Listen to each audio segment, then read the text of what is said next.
Olá pessoal, tudo bem com vocês? Espero que sim. Hoje nós vamos concluir a nossa última aula de história, certo? Lá da página 247. Então, se você está sem o seu livro, pause esse vídeo, pegue-o e vamos continuar, ok? Formação das primeiras vilas e cidades do Brasil. A primeira vila fundada pelos portugueses foi a Vila de São Vicente, no ano de 1532. Depois, a capitania hereditária, onde a vila estava localizada, recebeu o mesmo nome. Os portugueses fundavam as vilas em locais específicos que ajudassem no comércio e na produção das riquezas. Elas eram fundadas com a construção de uma casa da Câmara, onde eram tomadas as decisões políticas, um pelourinho representando a justiça, uma cadeia e uma igreja.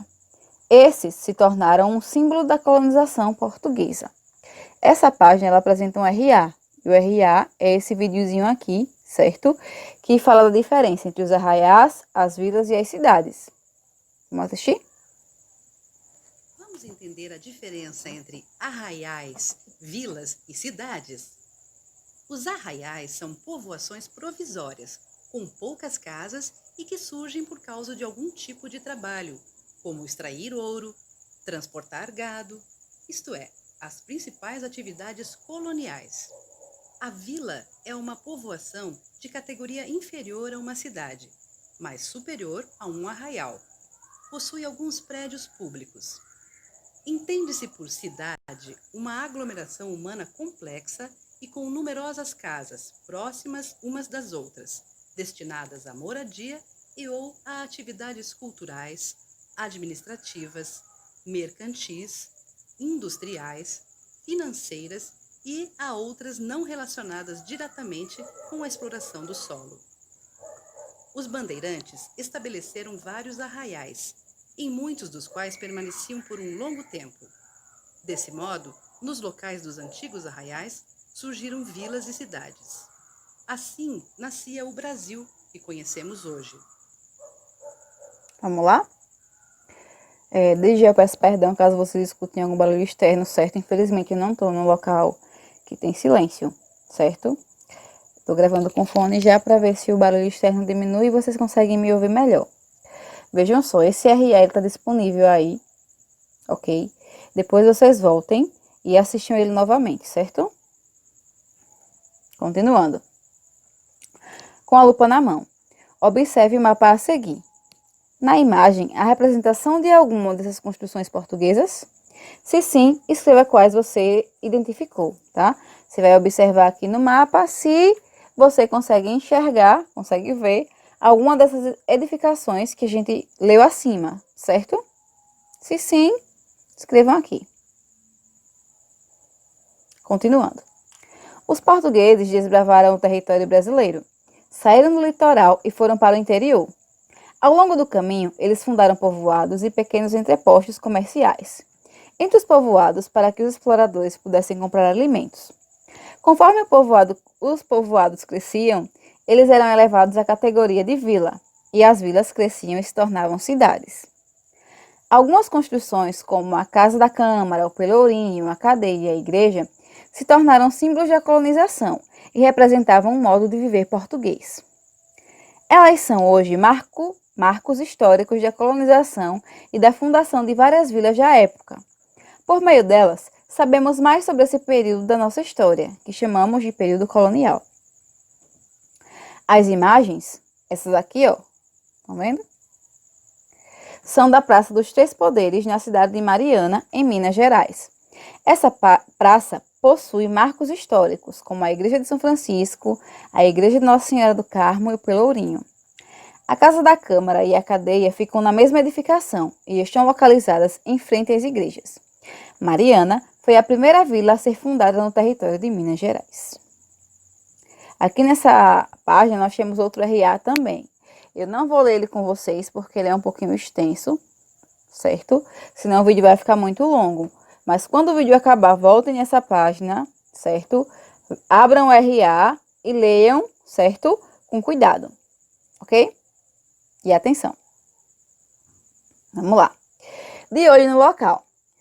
Vamos pensar agora em nossa cidade. Converse com seus colegas e responda. Ela possui alguma dessas construções? quais, né? Seria uma atividade para nós fazermos na sala após um debate, porém, não tem como, né, devido à situação em que estamos vivendo. Mas aí vocês reflitam, certo? Pensem na cidade de vocês, se vocês já observaram alguma dessas construções. Se sim, escrevam, tá? Continuando. O governo geral. O sistema das capitanias hereditárias não funcionou em todo o território. Em 1548, o rei de Portugal mudou a administração no Brasil. Ele criou o cargo de governador-geral, deixando só um responsável por todo o poder que era dividido entre as capitanias. Nós estudamos que quando os portugueses chegaram ao Brasil, eles tentaram organizar, né? E uma das primeiras formas de organização, foi as capitanias hereditárias. Porém, essas capitanias hereditárias não deram muito certo. Por quê? Porque algumas prosperaram, ou seja, cresceram, e outras não, tá? Então, por isso que ele resolveu mudar esse sistema de governo. Vamos continuar? Chamamos esse período de governo geral. E seu primeiro governador geral foi Tomé de Souza. A pedido do rei português, em 1549, Tomé de Souza fundou a sede do seu governo na cidade de São Salvador, que foi a primeira capital do Brasil. E aqui nós temos a imagenzinha, né, a planta de São Salvador, em 1631. Sedes administrativas do Brasil, né, as primeiras capitais, as capitais. Não foi por acaso que Portugal escolheu o local de São Salvador para ser a capital de seu governo. A cidade estava situada em um ponto estratégico que poderia abrigar grandes edificações militares para proteção. Além disso, no local já ocorria o comércio e a produção de açúcar, principal produto comercializado pelos portugueses na época. Quase 10.000 pessoas vieram de Portugal para auxiliar na construção da cidade. Salvador, então, foi planejada para ser uma sede de governo fortificada e protegida. As cidades deveriam ser grandes polos de comércio, conforme o modelo de vida português. A capital era a cidade que mais servia a esses propósitos. Salvador não foi a única capital do Brasil. Em 1763, a cidade do Rio de Janeiro foi escolhida pelos portugueses para ser a nova capital, também pela sua importância comercial e por sua localização. Ela permaneceu como a nossa capital até 1960. Com a lupa na mão. Não vamos responder agora, tá? Faz como na outra. Quando o vídeo acabar, volta e responde. A cidade de Salvador foi a primeira capital do Brasil. Escreva o nome da capital do nosso país na atualidade. Se você não sabe, vai lá pesquisar, tá ok? Por que a cidade do Rio de Janeiro foi escolhida para ser a segunda capital do Brasil? Tá no textozinho. Observe a imagem. Ela mostra o projeto da cidade de Brasília. Identifique e escreva em que formato a cidade foi construída, tá? Observem o desenho. Esse desenho aqui, ó, lembra o quê? Cidades planejadas. A cidade de Brasília demorou 4 anos para ser construída e fundada, em 1960. Ela também seria o centro comercial e político do país, assim como Salvador e Rio de Janeiro. Havia apenas uma diferença. O local de sua construção foi escolhido com o intuito de ocupar o interior do Brasil e dar visibilidade para a região, favorecendo seu crescimento. Muitas cidades brasileiras foram planejadas e construídas para ocupar o interior do Brasil. A cidade de Palmas foi planejada e construída com o intuito de servir como capital do estado de Tocantins. Ela foi fundada em 1989.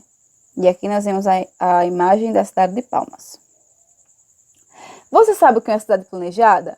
Você conhece outras cidades planejadas? Será que a sua cidade foi construída de maneira planejada? Converse com seus colegas sobre isso, né? Esse seria um momento para a gente debater na sala de aula. Mas, como não é possível, o que é que vocês vão fazer? Vocês vão responder essas perguntinhas aí, tá? No caderno e depois vai fotografar e mandar para mim, ok? A história das cidades brasileiras está ligada principalmente à ocupação do território, tanto no início pelos portugueses, quanto depois, quando já éramos um país independente. As cidades cresceram e foram construídas para que o território pudesse ser ocupado e explorado. A história das cidades pode ser contada e descoberta de várias formas, por meio de várias fontes. Conhecer seus marcos históricos, saber como funciona seu comércio, como funciona o seu governo. Conhecer as intenções de fundação da cidade, suas praças e ruas, as pessoas que nela vivem e viveram. Tudo isso conta a história de uma cidade. Continuando, tá? Outra atividadezinha agora, de olho no local. Agora vamos descobrir a história da sua cidade. Realize uma pesquisa e responda as questões a seguir. Qual é a data de fundação da sua cidade? Quais são os marcos históricos da fundação da sua cidade? Como vivem os habitantes da sua cidade? Qual é a população atual da sua cidade? Sua cidade possui praças? Cite uma praça que você conhece. Qual é o nome e a localização da principal rua da sua cidade? Pronto, finalizamos, tá?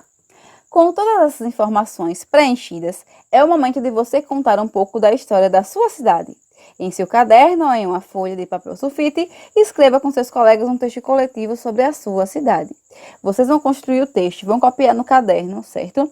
E em seguida vão gravar um vídeo falando um pouquinho sobre a sua cidade.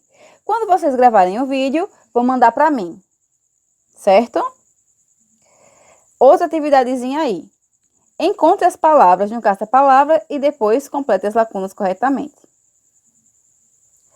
E escreva por que Palmas é considerada uma cidade planejada. Isso está lá no texto. E por fim, vocês vão pintar aqui o agora você já sabe, tá? Lembra? Azul que sabe, laranja que tem dúvida, o vermelho que não sabe. Por hoje é só, tá? Façam as atividades, bons estudos. Caso tenham alguma dúvida, podem entrar em contato comigo, certo? Um beijo e até mais.